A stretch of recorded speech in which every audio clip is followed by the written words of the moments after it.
আসসালামু আলাইকুম। আহ, আমি আসলে বাসা থেকে আহ, দোকানের দিকে যাবো আর কি, মিয়া বাজার। আবার চিন্তা করছিলাম যে দু একদিনের মধ্যে ঢাকা যাওয়ার আছি। ঢাকায় থাকি, ওইখানে একটা বাসায় সাবলেট, এখনও ওই সাবলেট ছাড়ি নেই। যদিও ইদানিং ঢাকা চট্টগ্রাম দুদিকেই দৌড়ে হচ্ছে। ঢাকা আসলে মায়ার জায়গা। আমি সেদিকে ঢাকা কলেজে পড়াশোনা করেছি এবং সেখানে ঢাকা কলেজে পড়াকালীন থেকে শুরু করে এরপরে সেই 95 95 ব্যাচ 97-তে বের হলাম। না, 99 97 ব্যাচ 99-তে বের হলাম। 97 ভর্তি হয়েছি, পরীক্ষাটা 98 শেষ, প্রায় 99 কাছাকাছি এসেছে। আমরা 95 ব্যাচ। সেই সময় থেকে লন্ডনে গেলাম 2006-এর জানুয়ারির 1 তারিখ। তাহলে সেই অবধি টিউশনি করতাম পুরো ঢাকা শহরে। সেই পেপারে বিজ্ঞাপন দিতাম, ইত্তেফাক, জনকণ্ঠ, প্রথম আলো, ভোরের কাগজ, আমার দেশ ইত্যাদি পত্রিকায়। তো ওই কোচিং সেন্টারে পড়াতাম। আসলে কত জায়গা যে পড়ালাম আহ, তার কোনো হিসাব নাই। প্রায় মোটামুটি অত্যন্ত প্রফেশনাল ছিলাম। তারপরে এক পর্যায়ে আইএলস সেন্টার দিলাম, আইএলস করলাম। আইএলস সেন্টার দিয়ে দেখা গেল যারা আসে কানাডা, অস্ট্রেলিয়া, নিউজিল্যান্ড, ইংল্যান্ড যেতে চায়, ইউকে যেতে চায়, তখনই ওই স্টুডেন্ট কনসালটেন্সি ফার্ম ওপেন করলাম ওই আইএলস একদিকে রেখে। ওই যেহেতু পুরো প্লাট নিয়েছিলাম ভাড়া কাকটাইল মোড়ে, তো সেইখান থেকে নিজের জন্য আবেদন করলাম। আপিল করছিলাম, এর আগে আবেদনটা প্রথম করেছিলাম। তারপরে লন্ডনে আমার যাওয়া হলো। লন্ডনে গেলেও ব্যবসা ছাড়ি নাই, 2008-এর নভেম্বর পর্যন্ত রাখলাম। 2005-এর মিডল থেকে সেই ব্যবসা শুরু আমার। এনিওয়ে, কনসালটেন্সি ফার্ম দিলাম, লন্ডন থেকে বিভিন্ন কলেজের সাথে কাজ করলাম। তারা টিচার নিয়ে আসতাম, আবার যেতাম। এর যে এলএলবি কমপ্লিট করতে হবে আমার, ব্যারিস্টারেট ল পড়বো, বিপিটিসি পড়বো, বার প্রফেশনাল ট্রেনিং কোর্স। সেই জন্যে ব্যবসা বন্ধ করে দিলাম। এনিওয়ে, মূলত এখানে বলতে চাচ্ছিলাম আরেকটা কথা। ঢাকার কথা বলতে গিয়ে ওটা বললাম, ঢাকা ছাড়া যায় না। ঢাকা মায়ের জায়গা। মাকে তো আসলে আল্লাহ, আমি বলবো, ডিসক্রিশনারি বসিয়েছেন। কারণ আল্লাহ বার্তা দেওয়ার আগেই এটা আল্লাহর স্ট্র্যাটেজিক প্ল্যানও বলতে পারি। কারণ আল্লাহ বার্তা দেওয়ার শুরুতেই বলেছেন, রেজাউল, তুমি আব্বা আম্মার মধ্যে কাকে বেশি ভালোবাসো? প্রায় 20-30 সেকেন্ড বা তার চেয়েও বেশি সময় ধরে আমি চিন্তার পর বললাম, আল্লাহ, আমি আমার মাকেই বেশি ভালোবাসি বাবার চেয়ে। তো সেই জন্যে মাকে রাখছেন, বাবাকে নিয়ে গেছেন। তো আমার বার্তা 100% বার্তা তো আমাকে নিয়েই, আমার ইস্যুগুলোই। যেহেতু 100% বার্তায় আমার মাথার মধ্যে যেটা 1 to 6 তিনটা শব্দ দিয়ে ইমপ্লান্ট করা, সেখানে মায়ের কোনো কিছু নেই। আমরা যে 1-2 বক্সে মনে মনে মনে করি, 1 বক্সে বাবা, 2 বক্সে মা, সরি। এবং আমি মাকে যেহেতু, মায়ের বক্সে যেহেতু 2টা স্টপ, মাকেই বেশি ভালোবাসি, সেই জন্য বাবার বক্সে কোনো স্টপ নাই, কেউ প্রতিবাদ করেননি। এবং 2-এর বক্সেই, 2-এর বক্সেই 2টা প্রতিবাদ হয়েছে। এবং আল্লাহ পরবর্তীতে বলেছেন, প্রথম প্রতিবাদটা, অর্থাৎ তুমি আগে যাদেরকে ভালোবাসছো তারা ওই খালি করে চলে যাবে। আগে যে ভালোবাসছে ইংল্যান্ড থেকে মায়ের গ্রুপ, এরা তো বিএনপির মায়ের গ্রুপ, খালেদা জিয়ার গ্রুপ, ডোনাল্ড ট্রাম্পের গ্রুপ এবং রাশিয়ার ভ্লাদিমির পুতিনের গ্রুপ, তারা তো একসাথেই, এবং তারা খালি করে চলে গেছে।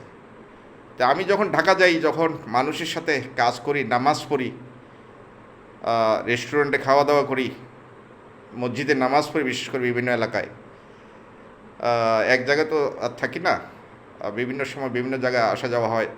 যখন বাসে চড়ি অথবা খাস করে ইদানিং মেট্রো রেলে চড়ি, তো অনেকে আমাকে চিনেই ফেলেন।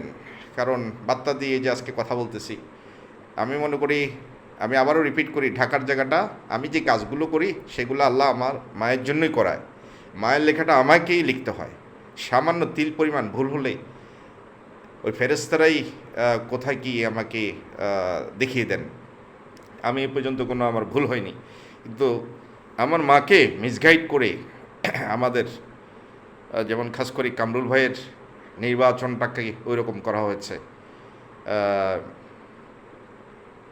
এটা একটু না বললেই নয়, কারণ আব্দুল মোহাম্মদ তাহেরকে পাশ করিয়েছি বিএনপির মায়ের গ্রুপে। বিএনপির মায়ের গ্রুপের সাথে আওয়ামী লীগের কিছু একটা আছে এবং জামাতের একটা অংশ লিডে ছিল। তো নির্বাচনের দিন কি হয়েছে, আসলে নির্বাচনের আগ থেকে একটা ষড়যন্ত্র চলতেছিল। আমার মাকে আব্দুল মোহাম্মদ তাহের বিভিন্ন সময় ফোন দিয়েছেন, দু একবার কথা বলেছেন। উনি প্রার্থী, কথা বলতেই পারেন হয়তো একদিক দিয়ে ঠিক আছে, কিন্তু আমার মাকে আমি সংশোধন করেছিলাম, ভয় দেখিয়েছিলাম আপনি এগুলো থাকতে পারবেন না যদি কামরুল হুদের বিরুদ্ধে ভোট দেন, যে তা দাঁড়িয়ে ফাল্লায় না ভাস করবে, জামাতে না ক্ষমতা যাবে। আমি কি করি, বার্তা আমাকে আল্লাহ দেয়, আমি জানি কারা ক্ষমতা যাবে। আমি তো ধানের শীষে ভোট দিব। আপনি দেখছেন তারেক জিয়া কীভাবে আসছে, মাইলস্টোন প্লেন ক্রাশ করানো হয়েছে ওকে না আসার জন্য। বাংলাদেশের 3 দিকে ইন্ডিয়া, ওর প্লেন আসতে লাগলে এটাকে ফেলে দিবে এমন থ্রেটে তো আলটিমেটলি বোঝায়। তা আমি নির্বাচনের দিন যেটা হয়েছে সেটা বলি, এবং আমার মাকে আমি বেশ কয়েকবার সাবধান করেছি, কিন্তু কামরুল ভাই আসলে পরিবারে যথেষ্ট সময় দেন নাই। ওনাকে যথেষ্ট প্রচণ্ড চাপে রেখেছিল মায়ের গ্রুপ, এবং বিপদগামী করে রেখেছিল, থ্রেটেনিংয়ের মধ্যে রেখেছিল।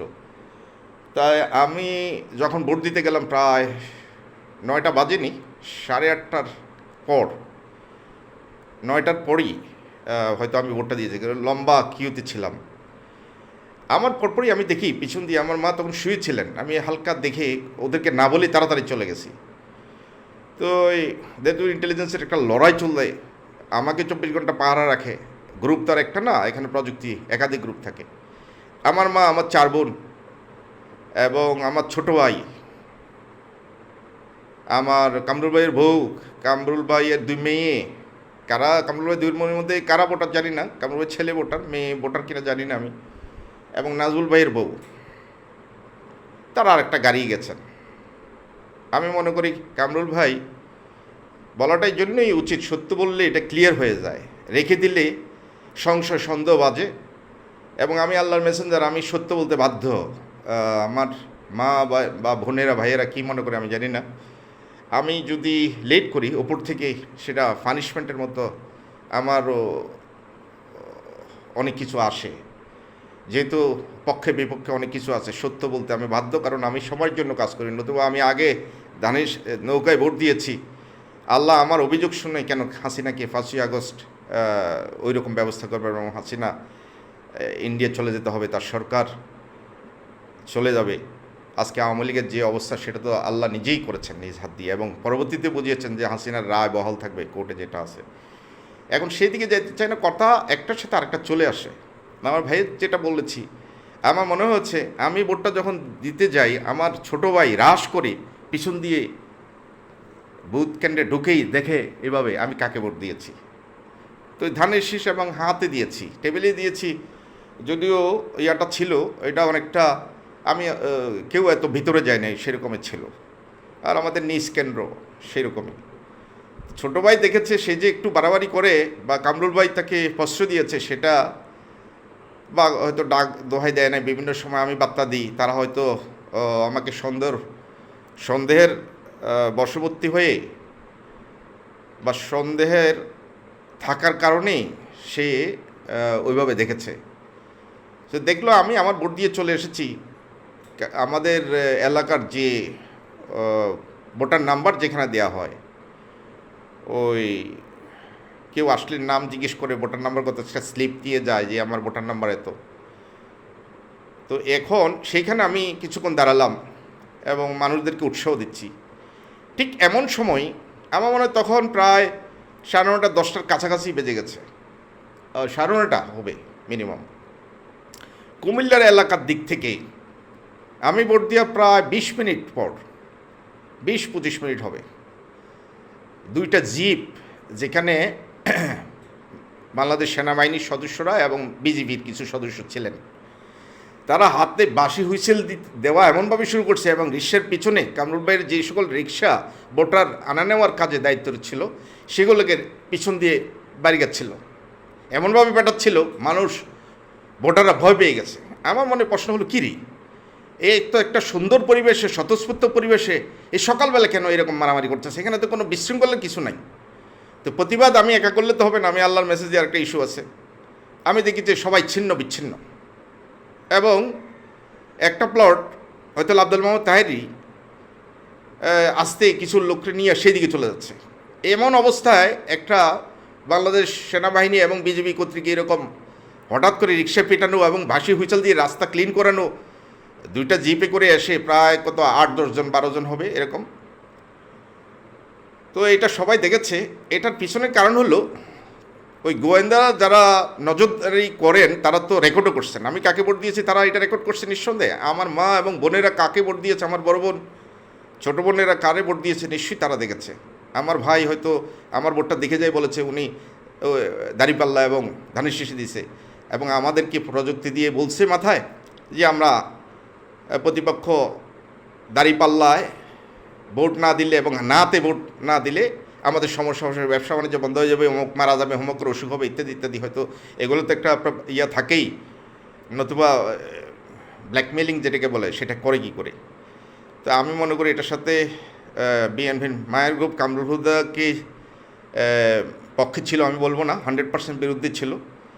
যার কারণে আমি একটু পরে এই ঘটনার পরেই আমি দেখেছি কামরুল ভাইয়ের যে ওই গ্যাসের কুমিল্লায় যে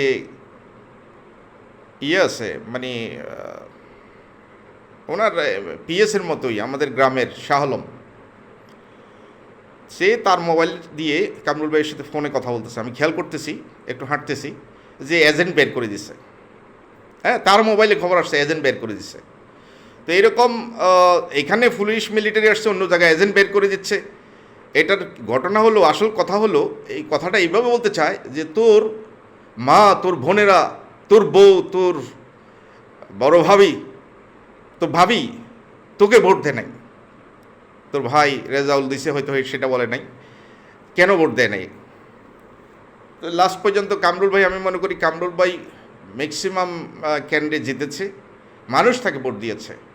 কিন্তু ওই ভোট না কাউন্ট করে এখানে ম্যাজিস্ট্রেসি পাওয়ারের মধ্যে, বা ওদের মাথাও তো বলে যারা এখানে প্রযুক্তি দিয়ে যে এগুলো ব্ল্যাকমেলিং করে, যারা ফলাফল শিটে লিখে দিয়েছে এত ভোট সাইন দিয়ে দিয়েছে।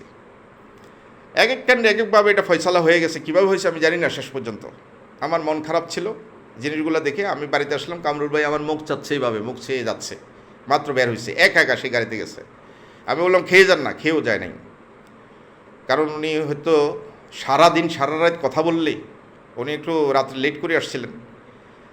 মানুষ কাজ করে কি করে, এমনভাবে থ্রেটেনিংয়ের মধ্যে রাখতো। নির্বাচনের দিন সকালে মানুষ সকালবেলা দিয়ে ভোট দেয়, প্রার্থীরা কিছু লোক নিয়ে, আপনজনদেরকে নিয়ে সময় বিভিন্ন ভোট কেন্দ্রে যায়, তার এজেন্ট বা আপনজনদের সাথে কথা বলে, বা সেখানে কামরুল ভাইয়ের সাথে কিছু, আমি মনে করি কিছু নেতা থাকা দরকার ছিল সেই দিন। যদিও নেতাকর্মীরা বিভিন্ন জায়গায় বিভিন্ন কেন্দ্রে দায়িত্বে ছিলেন, সেই জন্য হয়তো ছিল না। কিন্তু আমি ওনাকে 2বার ফোন দিয়েছি। হয়তো আমার বিরুদ্ধে এত বেশি বলতেছিল, উনি আমার ফোন ধরার, এত ফোন আসে, ওনার মন মানসিকতা ওইরকম ভালো ছিল না। তো যেটা রেজাল্ট হওয়ার সেটা হয়েছে। এখন আমার মা, আমার বোনেরা এই পর্যায়ে এসে, বা আমার ভাই সত্য স্বীকার করবে তা তো না। এমনকি কামরুল ভাইয়ের ফ্যাক্টরির ড্রাইভাররা পর্যন্ত বিরুদ্ধে ছিল। কারণ কামরুল ভাইয়ের একটা ইয়া ছিল, উনি বড় মনা, উদার মনা, কিন্তু ওনার বিরুদ্ধে একটা কূপ হয়ে গেছে। হ্যাঁ, সেটা বিএনপির মায়ের গভীর লিড দিয়েছে। তারা বিএনপি দেখেছে যে 3 স্টারের বিরুদ্ধে তারা 3 খেলে কেন, সেই জন্য হিংস্র হয়ে সমকামী খেলেছে, 2 স্টার খেলেছে। আর সমকামী মিথ্যা বিদায় এটার রেজাল্ট বেশি বারবারই হচ্ছিল, বিদায় আল্লাহ পানিশমেন্ট দিয়েছে হাসিনাকে। তারাও কিন্তু 3-3-এ বেশি প্রায়োরিটি দিয়েছিল। কিন্তু সেদিকে বিএনপি ক্ষমতায় এসে আজকে কত, জানুয়ারিতে নির্বাচন, ফেব্রুয়ারিতে নির্বাচন হলো, ফেব্রুয়ারি, মার্চ, এপ্রিল, মে, জুন, জুলাই, 5-6 মাস না যাইতেই যদি এরকম অবস্থা হয়, বিএনপি আবার 3 স্টার বলে বেশি বাড়াবাড়ি করতেছে আমি মনে করি। কিছু কিছু ক্ষেত্রে বিএনপি নিশ্চুপ থাকে, আওয়ামী লীগের তাণ্ডব, গোয়েন্দারা তাণ্ডব চালায়। আওয়ামী লীগের এই গোয়েন্দা বা জামাতেরও কিছু কিছু আছে, তারা কোন সারির, যেগুলো আগে খেলছে এগুলো তো চলে গেছে, ইন্ডিয়া কোথায় কোথায় ফালা গেছে, বা দেশে বিদেশে কীভাবে চলে যায়। ইন্টেলিজেন্স তারা কত ফাঁক ফোকর আগেই রেডি করে রাখে, কত নামে বেনামে তাদের ফাস্টফুড আছে। যাক, কথা বেশি বলবো না। আমি মনে করি এই ইয়াটাতে আমি কামরুল ভাইকে একটু হাইলাইট করেছি। কামরুল ভাইয়ের জিনিসটা যাতে ক্লিয়ার হয়ে যায়, আল্লাহ ওনাকে সম্মানিত করবেন। আমার জায়গাটা উনি আছেন, আমি যে ওনাকে কত ফিল করি, কতবার ফোন দিয়েছি, আমার ঘরের কত সমস্যা, উনি যদি সেদিন আমাকে গাড়িতে রাখতো অথবা আমার জিনিসগুলো এসে দেখতো, আমি মনে করি আমি নিজেই যথেষ্ট ছিলাম। কোনো ক্ষমতা নেই সেনাবাহিনীর অথবা বিজিবির আমার সামনে থেকে আমার ভাইকে ফেল করানোর। কিন্তু কামরুল ভাইকে বুঝতে দেয় নাই কখনো আমার পাওয়ার। এটাই আমার দুঃখের বিষয়। আজকে এখানে শেষ করলাম। Thank you very much. আসসালামু আলাইকুম।